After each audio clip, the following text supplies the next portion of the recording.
it's me. And I know I'm probably talking to myself, but it's okay. I am going to start tonight by introducing what we are going to be baking. We are doing pumpkin spice monkey bread. I was talking to a friend tonight, Jen Cotty, and she was like, pumpkin spice.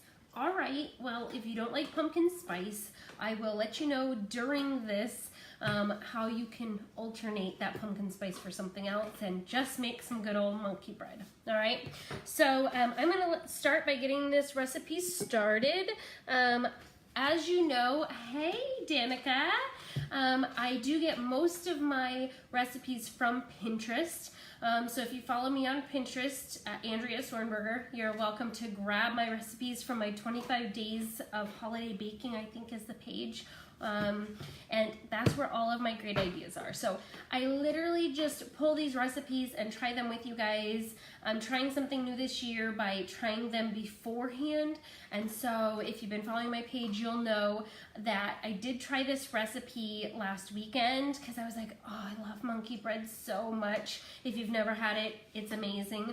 And I wanted a sweet treat. So I made this and it turned out, well, I didn't really follow the recipe. Well, I misread the recipe. I followed the recipe, but I misread the recipe, so it turned out like crap town. But I'll try it again. Hi, Jen. Thanks for joining.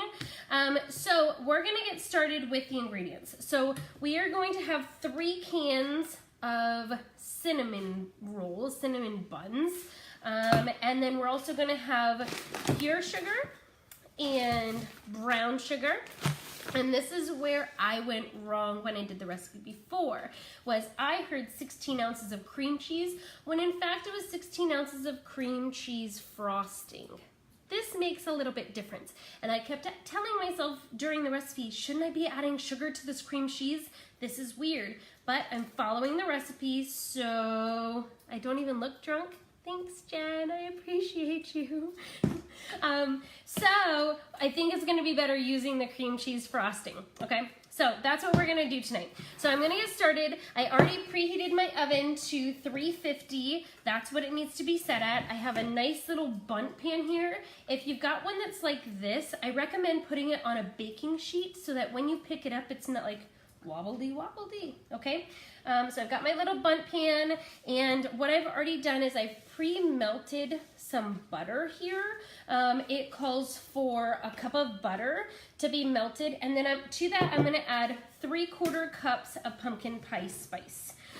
If you do not like pumpkin pie spice, Jen, we were chatting earlier, you could use just half and half or just creamer. Maybe you want to use like a hazelnut creamer. Ooh, or like a caramel creamer. I don't know. It's calling for this creamer, and so I'm going for it. And to help my son out a little bit tonight, I'm trying to go vegan. I really didn't read this. It does have milk in it. My son is a vegan, so he's always asking me, is that vegan? Is that vegan? And the answer is always no, because most of my bake stuff is not. So I'm just gonna mix this butter and pumpkin pie spice creamer together and set it aside. In this next bowl, I'm going to put my sugars. So we're gonna do 3/4 cups of white sugar. That's a half a cup. Here's a 1/4 cup. So that's 3/4 all together. And then we're just gonna do 1/4 cup of brown sugar. Okay, this is gonna make that nice sticky glaze that you're also familiar with monkey bread. Have you ever had monkey bread? Jen, have you ever tried monkey bread before? Do you like it? No? Maybe so? I don't know. And to this, I'm gonna add my spices. So it calls for, let's see, I'm reading my recipe at the same time. 2 teaspoons of pumpkin pie spice and 1/2 teaspoon of cinnamon, which I've already measured out here. So I'm just gonna add that to my little mixture here. I'll grab a little fork ski and I'll just kind of mix it around a little bit. Get it nice and combined, because this is what we're going to roll. Did you guys see that flip out? This is where we're gonna roll our cinnamon rolls in, okay? So the whole idea here is we've got 2-part systems. I'm gonna open up these rolls now, and what we're gonna do is I'm gonna cut them up and we're gonna dunk them and then fill this pan up. Unfortunately, let me grab my cutting board so I'm not doing this directly on my counter. Unfortunately, I did try, like I said, I tried to bake it for you guys earlier and it didn't work out, so I don't have the magic of TV to show you how this looks at the end, but I will post a picture. I was honestly thinking about it as I was dumping the last one in the trash. Should I take a picture of this? And then I thought, no, it looks like trash. So I did not. So I'm just separating these guys out into their cinnamon rolls. You know, they're not always even, right? And what I'm gonna do is I'm gonna cut them into quarters, okay? So that I've got a nice little quarter left. Let's see, can you see what I did there? So I just cut it into little quarters, okay? There goes my recipe. So what I'm just gonna cut these little guys really quick and show you guys what to do from here. This is the easiest recipe, I suppose, if you follow it correctly. So I'm just gonna take these little quarters and I'm gonna kind of ball it up a little bit, because if you know cinnamon rolls, they kind of have this stuff in the middle, so you kind of wanna ball it.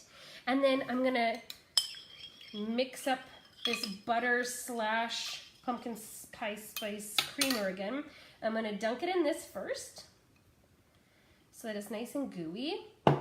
And then I'm gonna dunk it in my sugar mixture. And I'm just gonna drop it in my pan. Okay, so the idea is I'm going to make a bunch of these balls and fill my bundt pan with the balls. Okay, one thing I did forget, and I don't want to, is to spray that pan down. So I'm gonna grab this. I'm going to spray this down really well. Maybe the liquor is starting to show now, Jen? Maybe? Hi, Shannon! So I'm going to confess, I did go to happy hour before starting this baking show, but I only had 2 drinks, so I should be fine, right? So I'm just going to ball these guys up. And I am going to get a little sloppy, and if you guys aren't comfortable with this, if this makes you sick to your stomach when thinking about it, that's okay. But I'm going to ball a couple of these up and just drop them in the butter mixture now. Okay? So I'm balling them up, and I'm throwing a couple in there all at the same time. Okay? So that I'm not wasting a bunch of time here. Just balling it, dropping it, balling it, dropping it. And I'll show you, I've got them all sitting here in the butter. Just gonna kind of mix it up a little bit. Yeah, you're gonna get messy. And then I've got my cinnamon sugar mix. So I'm just gonna literally take them and drop them all in my cinnamon sugar mix. Okay, toss them around a bit. Get them nice and mixed up. You don't have to be pretty about this. This is all going to melt and be deliciousness. Okay, so I'm gonna repeat this with 3 cans. This is only 1 can. I'm gonna repeat this with 2 more cans of cinnamon roll dough. Okay, I'm gonna set this aside for now. I'm gonna rinse my hands off really quick. And I'm gonna show you how to make the frosting. Hi, Crystal. Hi, Shannon. Thank you guys for joining.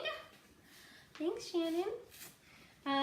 So let's see, the glaze that we're gonna use for the top. So I mentioned earlier that I made this recipe wrong the first time. I used straight cream cheese versus the cream cheese frosting that it calls for. So it turned out being this really crappy cheese gunk on top of my bundt pan, or my bundt cake, right? So this is probably gonna turn out a lot better. It calls for 16-ounce can of cream cheese frosting. So that's what I'm doing. And again with the pumpkin pie spice. And I'm assuming that this is to make it pumpkin pie spicy, but also to glaze it up a bit. So if my friends do not want that pumpkin pie spice, you could just use a little bit of milk or some creamer, just some non-flavored creamer. But I'm gonna use the pumpkin pie spice because that's what we're here for. So I'm just gonna take a 1/4 cup of that and add it to my frosting to make a glaze. Now, I will tell you that the creamer is not very pumpkin spicy added to this frosting. So I personally recommend adding some pumpkin pie spice to it. And that's what I'm going to do right now. But if you don't like pumpkin pie spice, don't. Or if you want a bunch of it, add a bunch of it. But I'm gonna add, I don't know, this much. If you know me, I'm not really into measuring too much unless the recipe makes me. So I'm just mixing this up in here, and actually what it does to this, I don't know if you can see that. Yeah, it like puts the specks in the frosting, and I think that looks even better. Like if I was to serve that, you would know there was pumpkin spice. You would know there's pumpkin spice in there, right? All right, so this looks much better. What I had before was this chunky cream cheese, and this is an actual glaze. So I'm going to finish making these into little balls, dropping them into my butter mixture, then into my cinnamon sugar mixture, and bake it off. So at 350, which it's already set to, for about 35 to 45 minutes. Now, I'm gonna tell you, I baked the last one for 40 minutes, and I didn't feel like it was done. I kept checking the center right around this middle ring here, and I felt like the dough wasn't quite done, so I left it in there for about 50 minutes, to be honest with you, and it turned out good. So, just keep an eye on your stuff. If you're comfortable with it, pull it out. If you like it a little gooey, pull it out. But it ended up in my oven at 350 for about 50 minutes, so just a reality check. It might take a little bit longer than you first anticipated. So again, once it comes out from the oven, let it cool completely in the pan. Once it's cool, you're gonna turn it upside down onto a cooling dish. I actually just use one of these Tupperwares because it fits perfectly inside with the lid right on top. And I can keep it fresh for a couple days. And so I just turned it upside down into there, and then I drizzled the glaze right on top. Once I'm done with this today, I will take a picture for you guys and post it to the page. But thank you so much for joining me tonight. I love you all so much, and I can't wait to see you guys next week. I am making like a rendition of caramel apples, but they're just slices, so a lot easier to eat, a lot more manageable. So let's try them together. I love you all so much, and I'll talk to you soon. Okay, bye.